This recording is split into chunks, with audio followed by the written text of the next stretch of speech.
দর্শক, চট্টগ্রামে কোটা সংস্কার আন্দোলনের সবশেষ পরিস্থিতির খোঁজখবর রাখছিলেন আমাদের সহকর্মী শহীদুল সুমন। তার পাঠানো তথ্য এবং চিত্রে জেনে নেব সেখানকার সবশেষ অবস্থা।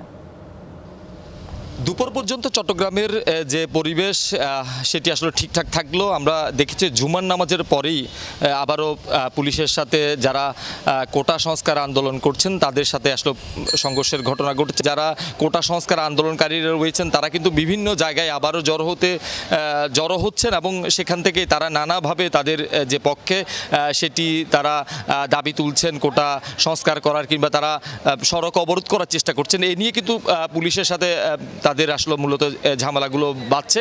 পুলিশও আসলে চেষ্টা করছেন যে কোটা সংস্কার আন্দোলন যারা করছেন, যারা সড়কে ব্যারিকেড দিচ্ছেন কিংবা বিশৃঙ্খলা করার চেষ্টা করছেন পুলিশের দাবিতে, তারা তাদেরকে আসলে নিবৃত্ত করার চেষ্টা করছেন। এখন মূলত শিক্ষার্থীরা বিভিন্ন সড়কে অবস্থান নিচ্ছেন এবং সেখান থেকেই তারা সড়কে ব্যারিকেড দেওয়ার চেষ্টা করছেন।